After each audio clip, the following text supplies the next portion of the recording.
Welcome to Better Without Billboards, a podcast from Ad-Free Cities all about outdoor advertising, why it's bad and what we can do to reclaim our public spaces. In this episode, Nicola and James are joined by Professor Lizzie Nixon, Associate Professor of Marketing at the University of Nottingham. The conversation looks at the bargain, the deal struck between local councils and advertising companies to put ads on our streets in return for public infrastructure like bus shelters.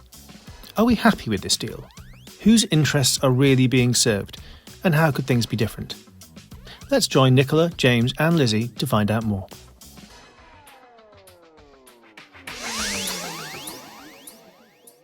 Hello everyone, welcome to Better Without Billboards. I'm Nicola. And I'm James. Today we're really delighted to be talking to Dr. Elizabeth Nixon.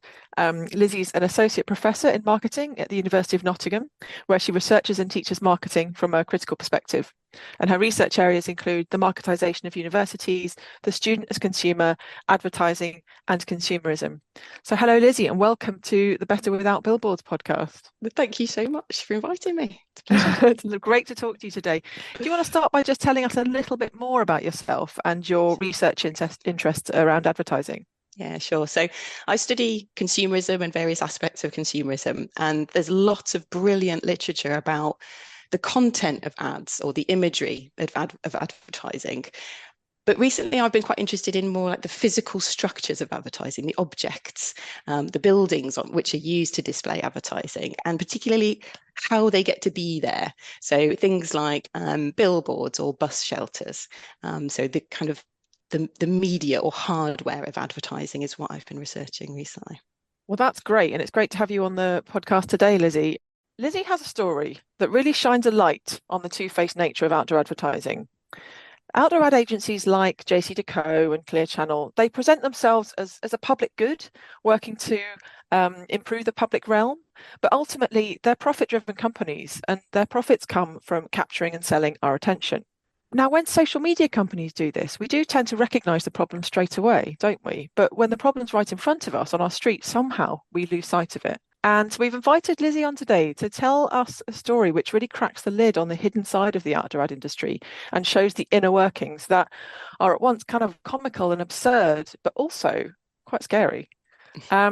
So Lizzie, tell us the story. Can you start with sort of setting the scene for us? Where and when does this story take place? So you can picture yourself where we were at the beginning of our study in June 2015. So you are standing on a quite nice tree-lined street in Nottingham city centre. It's a typically busy Saturday morning. There are shoppers all around you, people getting off and on buses, getting in and out of taxis. And like a group of taxi drivers stood on the pavement, you stop and watch as a grey van pulls up and some equipment is unloaded, some paving slabs are lifted up and phone boxes planted into the pavement. So it's a three-sided transparent kiosk with a handset, a payphone handset inside.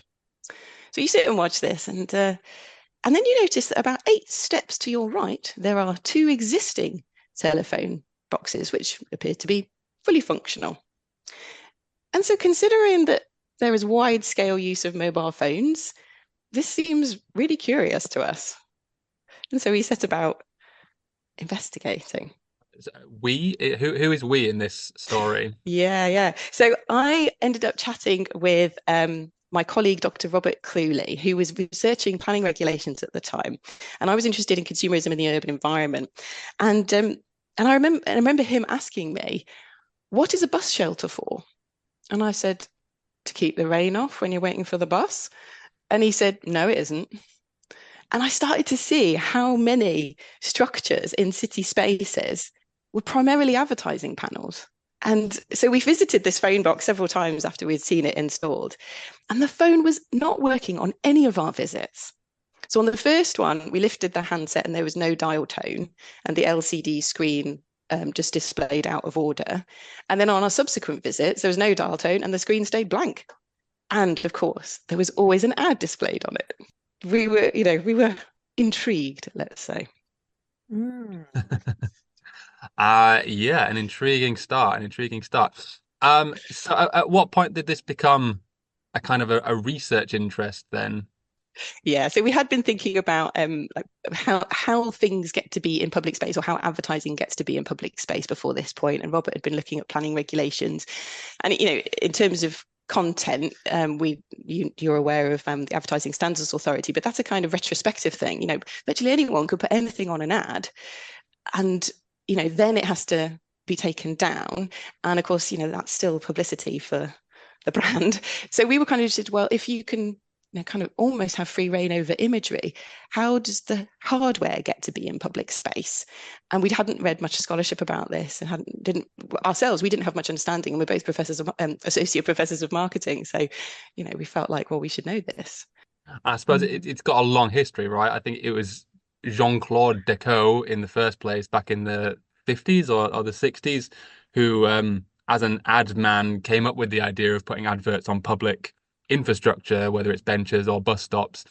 So that it goes back a long way. It's quite surprising that there's not. You seem to suggest there's not a great deal of academic research on this. Yeah, there are some excellent papers and identifying exactly what you've just mentioned, what's called a private-public partnership, which is, advertisers entering into a contract with local authorities and councils and providing and maintaining street furniture as long as they can sell the space on it for advertising.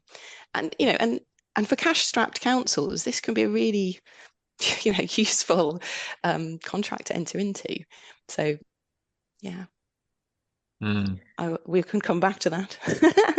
Yeah, definitely. Yeah. And I mean, we've seen it, in our work that, it's very widespread, right? Almost every council has this kind of deal. And they're often not even monetary deals in a way, right? There's little money changes hands. It is just the advertising company provides the upkeep of a bus shelter, say, and the council just turns a blind eye to them using it for advertising space. Yeah, and of course, it's important to remember that the ownership stays with the advertising, or to be correct here, we should be saying the outdoor media company rather than the advertising company. But anyway, So JCDecaux is an outdoor media company, but they retain the ownership. So there was a case recently, a colleague was telling me about here in Nottingham, the bus route has changed down a street, so there's no bus route going down there anymore. They want to create a cycle lane, but there are 3 bus shelters in the way. For the cycle lane, and of course they won't remove them. JCDecaux won't remove them. Mm-hmm. So back to our phone box then. Yeah. When you looked into it, what did you discover about how that one came to be where it was? So it had to be granted prior approval from Nottingham City Council's planning department, and all of this information is publicly available. And we found that a company called In Focus Public Networks submitted an application for a public payphone. Now, payphone is a phrase that they repeat several times in this application, as well as electronic communications apparatus, payphone. However, they do mention the possibility that the phone box might have advertising on it. But they do so by referring to a High Court ruling from 2010. That decided that local authorities were not allowed to consider the potential advertising on phone boxes when deciding on applications. Okay, so this High Court ruling is important because it means that councils could not reject it because they thought it was going to display advertising. Hang on. Yeah, this is starting to sound slightly absurd. Can you just go over that again? So so in the application that In Focus submit, they say. They try to preempt a council rejecting the application on the basis that it's not really a payphone, it's an advertising panel, right? And they say, well, you can't do that because there was a High Court ruling in 2010 in which the judge said councils cannot refuse the installation of payphones in public streets on the basis that they might display potential advertising. So we have to sort of pretend the advertising isn't there? Yes, and the judge's justification for this was advertising is dealt with under a separate body of legislation. Now, I can explain this a little bit more. Payphones benefited from something called permitted development. So at the time, they were allowed to be built because they were deemed from the government as part of the development of communications infrastructure, which is serving the public interest. So the principle of developing communications infrastructure was embedded in English law. So that meant that local authorities, many of who knew that this was kind of, these weren't really payphones, that, well, they weren't really addressing a public need. They were being used for advertising, but they couldn't question the principle that was enshrined in public law, in English law. And at the time, advertising on payphones was benefiting from deemed consent, which means, as long as they weren't illuminated or covered more than one side of the structure, they could be displayed. Okay, so just to be to be clear on this then, so Yeah. I mean, advertising itself requires planning permission, right? If you're going to put up an advert of any size, I think it needs planning permission. But it sounds like what you're saying is that we've evolved this system in law, almost a parallel system, right? One that governs the infrastructure like the telephone boxes, and another one that governs advertising. And for some reason, they're just not intersecting, they're not talking to one another. Yeah, certainly at the time that was definitely true. It's worth bearing in mind that deemed consent is a very, very kind of light touch planning application process. You're right, it still requires planning permission, but deemed consent means that planners can only consider the ad in terms of siting, so the precise location, and appearance. So when there's express consent, that's the full rigor. That's a much more extensive planning process that applicants would have to go through. So, I mean, just going back to this application, because I was just telling you how InFocus tried to preempt the rejection based on advertising, and they refer to this High Court ruling. They also do this strange thing where they try to cast the phone box as a kind of anti-advertisement. By saying, because it's transparent, all three sides are transparent, it doesn't easily facilitate the advertising by sex workers. So it's kind of trying to prevent, like say, look, it's, another benefit to the public realm. And also, you remember I told you about the two phone boxes that were a few steps from the proposed site? Well, InFocus also point out that councils aren't allowed to challenge this application on the basis that there's no real need for more payphones, because they refer to applications where the planning inspectorate, so this is the central government body that oversees any appeals and makes the final decision. They said that the planning inspectorate has recently argued that consumers are entitled to choice of payphone. They can choose, they're entitled to have, many different a choice of payphone that they might wish to use. So that you can't even say, look, there's no need. We've already got some right there. This is quite fun. Can you tell us more about this planning application? I'm enjoying it. I know, but this is the thing. It's quite impressive in a way. How they've tried to sort of preempt all the different reasons that councils might reject the application, and respect to Nottingham City Council, they do reject it, and they reject it, arguing that the telephone box would add clutter. And to a street that is already quite cluttered. It's got lamp columns, litter bins, street trees, boxes. Existing phone boxes, bicycle racks, post boxes. So they said it's already really cluttered. And they also say that the appearance is not consistent with other street furniture in the city. Now, as is usually the case, InFocus appeal. And I say it's usually the case because, companies, usually larger companies, have the resources to instantly appeal.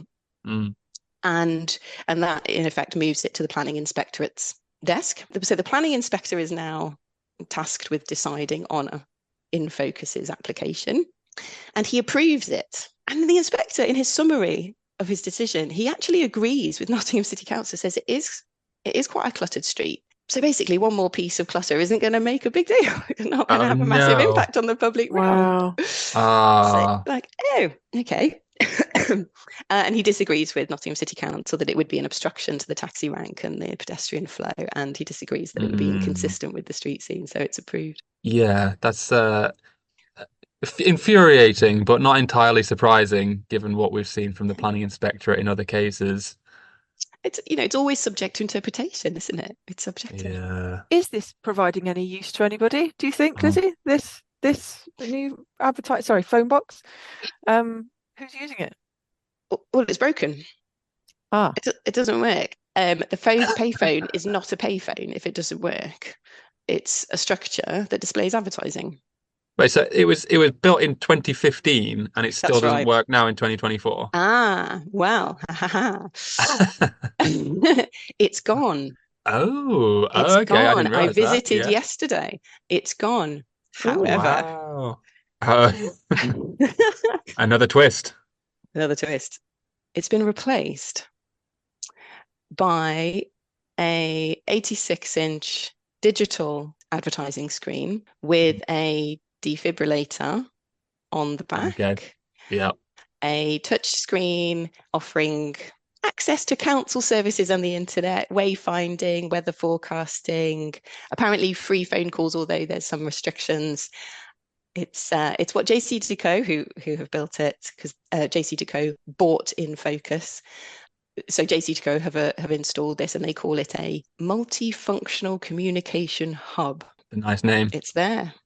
And interestingly, the two existing phone boxes which were BT, British Telecom owned, they have also been replaced by a freestanding advertising panel owned by BT. So we now have choice of advertising panel. Okay, so there's three freestanding ad screens now. So the double kiosk has converted into one panel, and then there's the JC Decaux Right. panel with the defib on the Wow. back. Wow. And do those have planning permission? Yep. Oh, they do. Fair Yep. enough. And it's just, and those applications, I was looking at them yesterday, they're very professional and they're quite persuasive. It's, here are all the functions that can serve the public good, and it's also much smaller. So the kiosk, perhaps, I don't know, metre and a half square footprint, and the panel is obviously much smaller. So they say, like, it's been upgraded, it's taking up less space. But it's an illuminated ad panel. I mean, this is not the paper. It was previously a poster on one side of the telephone kiosk, so paper, and now this is a screen. So yeah, in terms of then these defibrillators, which are now increasingly common, it's a defibrillator on one side, which seems great, Well, yeah, I couldn't test that it worked, Yeah, that's true. But it's a defibrillator on one side, it's an ad panel on the other. And so is this that same issue of two parallel planning structures that are allowing all these new ad screens to be built? Yeah, I think so. I mean, it is fair to say that the regulations have changed since since we did the research, but I think because it's been upgraded, it's seen. I mean, it does have to go through express consent, but I think because it's an upgrade, it's considered to be, this is something that we should welcome. And, in the range of services, I think the question that I want to pursue going forward is, like, how much are these communication hubs actually used? What are they being used for other than advertising? I mean, because they're promising a whole range of, multifunctional uses. I think it was back in 2018, a number of applications were put in for similar hubs in Bristol, and the council refused them all. Okay. Kind of citing concerns around them being used for kind of quote unquote antisocial behavior. Because they offer free Wi-Fi, that might attract people using them for nefarious purposes, whatever those may be. So I think there are genuine concerns about how they're used, and I mean the extent to which kind of like what would I use it for? Like, I have a phone, it has signal.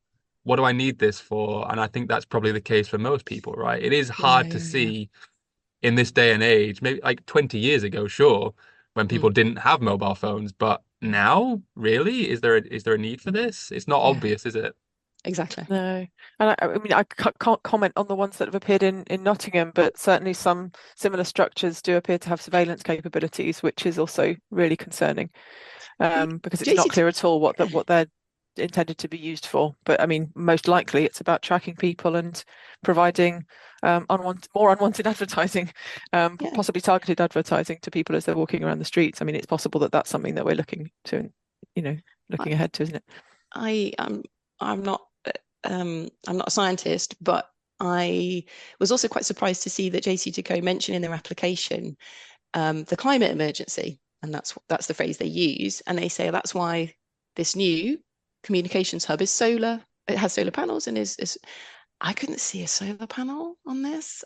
It had certainly the roof of the structure had spikes to keep pigeons off, and I didn't know how that was consistent with a solar panel.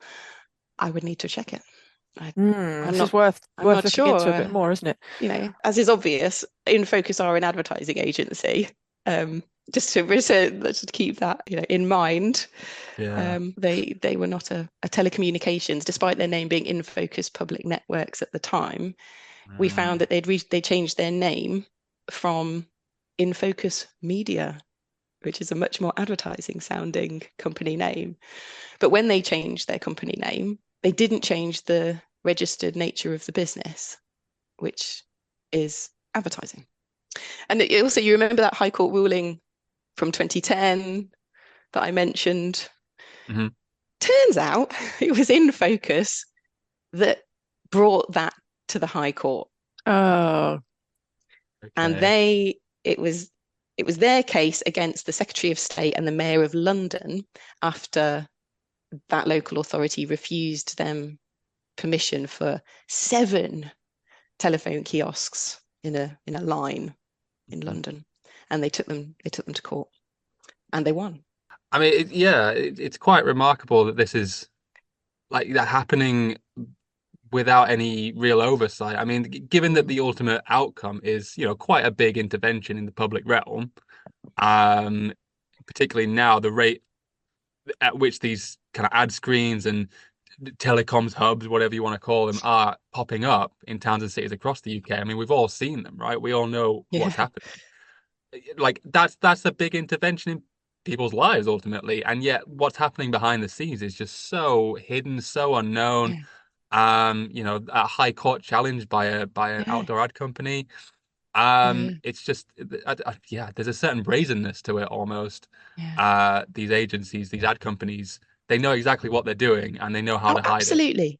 Absolutely they do, and they have the resources to take a local authority to court over a single kiosk. You know, and they, as you know, they're submitting multiple applications, you know, every day, and then as soon as they're rejected, they can appeal.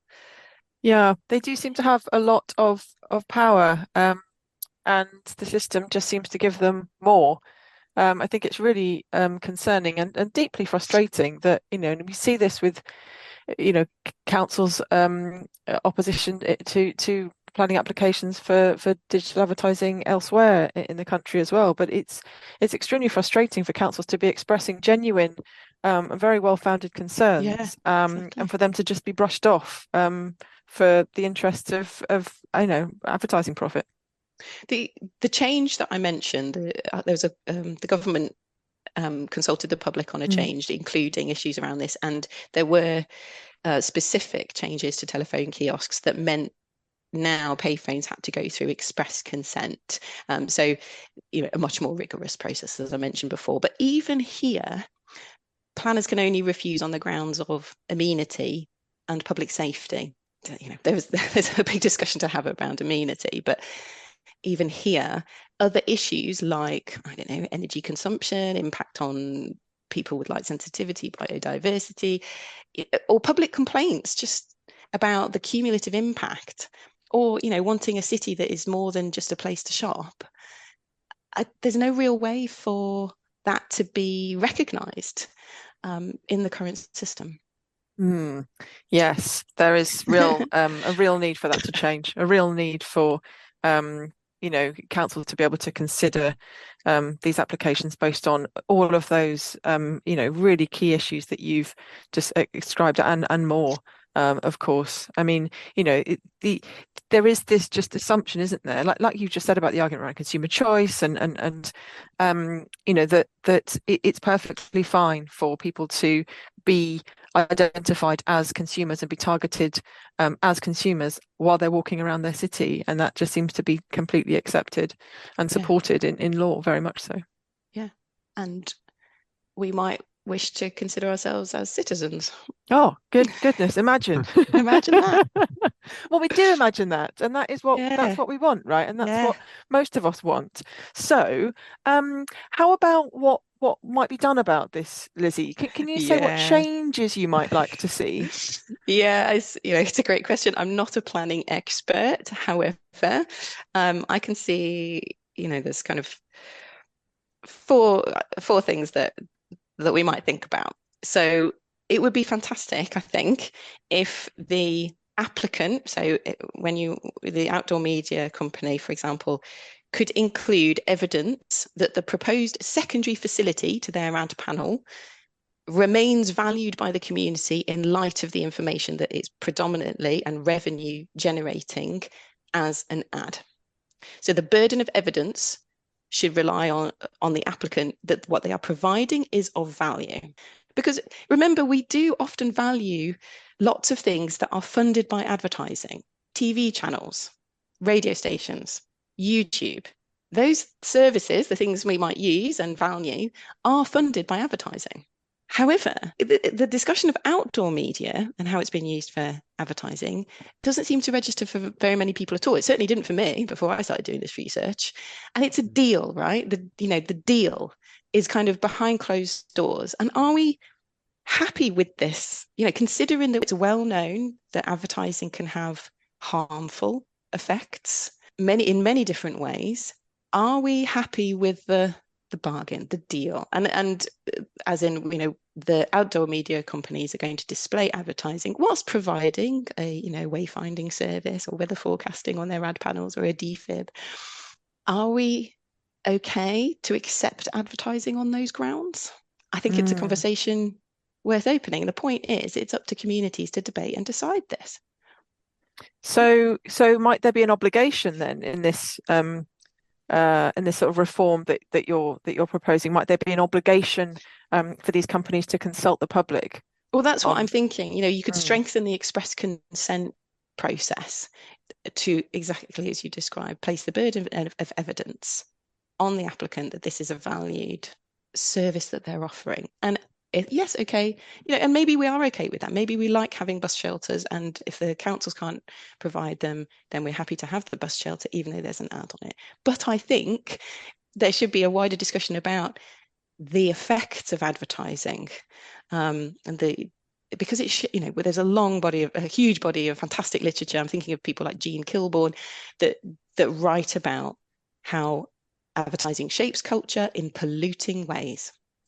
And it's very subtle about this.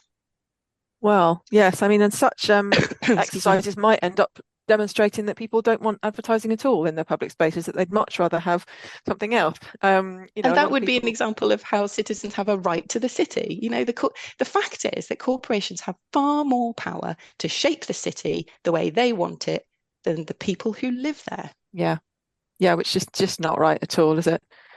So, I mean, that was one of the ideas that Robert and I discussed. Another one, so you remember I mentioned the private-public partnership. The contract that councils enter into with outdoor media owners. And I would like to see a right to remove clause. Because where privately owned street furniture is no longer appropriate, as I told you about with the example of the bus shelters in way of the cycle lane, where it's no longer appropriate, councils should be able to request that it be removed. It's getting in the way of sustainability initiatives or our carbon neutral goals, or it's received public complaints. Why can't we have a right to remove clause? Well, that sounds like a great idea. And while we're at it, can I get a right to remove? Because there are plenty of these structures near where I live, plenty of old phone boxes that obviously haven't been used for years and are still used for displaying adverts, usually KFC or McDonald's adverts. They're solely there to obstruct people on the pavement and display advertising for junk food. That is their only purpose. So a right to remove those would be excellent. Yes, please. Yeah. And just going back to what we were saying about forms of public consultation, I think, it's what's interesting to notice is that actually in the legislation, there is quite a lot of opportunity for people, there's quite a lot of public consultation that's done, but it's rather quaint and archaic. the opportunities for public consultation are long-winded, or in the London Gazette, when I've never heard of the London Gazette, and it just seems really outdated, considering that advertising companies and outdoor media companies are innovating constantly. I mean, there's examples of digital ad screens that have surveillance technology. You can say, "Hey, you in the silver car," really impressive technology, outpacing planning regulations. And so I really feel like there could be updated public consultation mechanisms so that citizens can gain a greater voice in how their city's being used. Fantastic. Yeah. So that sounds like a way forward. A right to remove, burden of evidence on the media company to demonstrate the value, consultation with the public. This is all sounding great. Lizzie, I suppose a final question from us would be what do you think people should do if they see one of these going up on their street? Is there anything people can do? No. Oh no. Not really. Not really. In the current time, once it's being installed, it's often too late. So we need to work back then at the planning application stage, perhaps? Yeah. Yeah, I think contacting the councillor to express concern is always an excellent first step. I've been in conversation with Nottingham City Council, and they were really open actually to discussion. I think the problem is finance for them. So they said, "Oh, we're renewing our contract with JCDecaux at the moment," and I was like, "Oh wow, amazing! Please, can you put in?" And interestingly, I found out later that the Director of Public Health at Nottingham City Council also requested an ethical advertising policy. So this is to do with the content of the frames of the billboards and the bus shelters. This is to do with the fast food, for example. And unfortunately, both our requests were declined because they don't want to threaten revenue. That's interesting. And this is the deal, isn't it? As in, some of this revenue is going towards, important health services that the council's providing, various initiatives. And I think the problem is that advertising has a subtle but powerful effect on those very things. Maybe you wouldn't have to pay so much for health initiatives if we can reduce some of the persuasive messaging. I don't need to be reminded to eat more cookies. I don't need to be persuaded. No, none of us do, really, do we? That's interesting because we're starting to see other local authorities recognising that there are real benefits to removing harmful advertising. So you probably know, but the Transport for London network, all advertising for unhealthy food was removed across that network a number of years ago, and a study has since found that it hasn't really.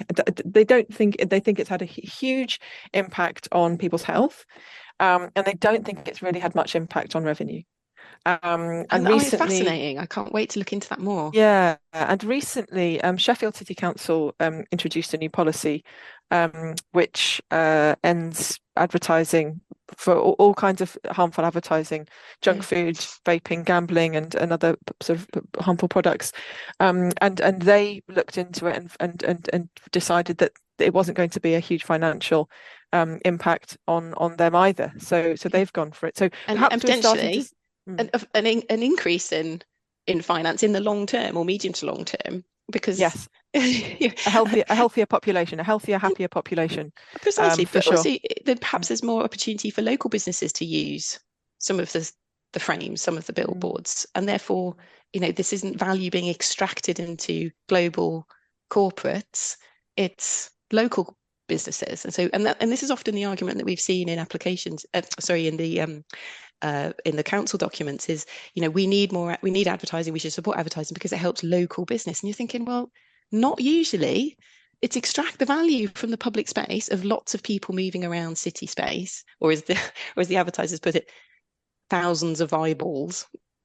That value of masses on the move is extracted out of the local economy.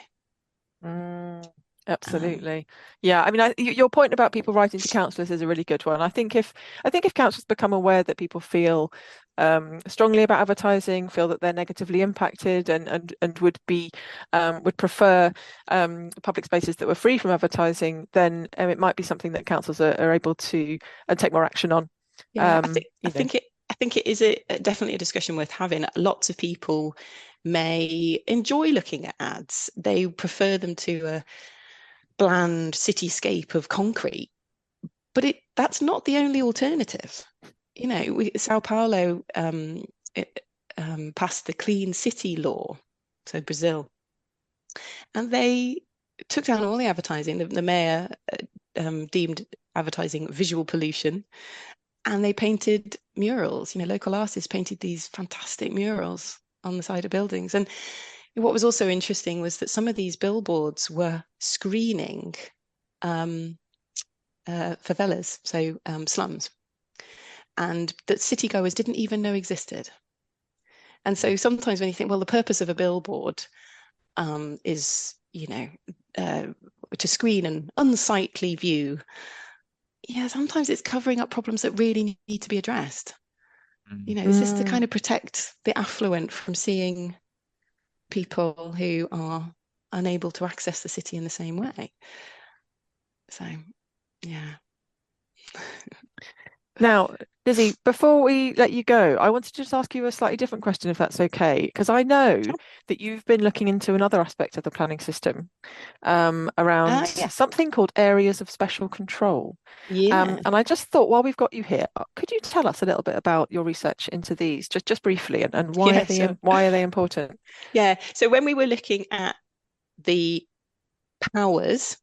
existing powers in legislation to control advertising, this was the mechanism that was most powerful. And that's because you can deem an entire area, sometimes an entire county. There are examples of English counties.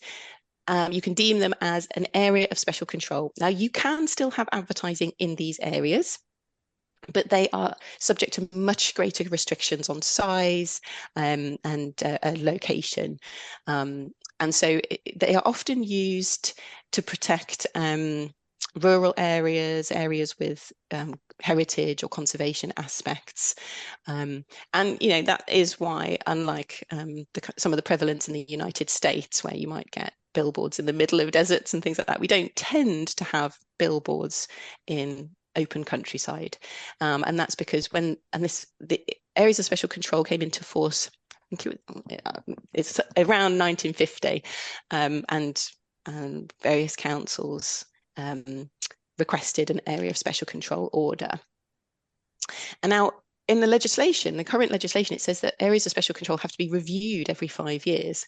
Now, we did some research on how many councils were reviewing their ASCs every 5 years, and it's very, very rare. Obviously, they have plenty of other things to be getting on with. But there is some documents that we've been gathering to see, are they being removed? Are areas of special control being shrunk? Are they being extended?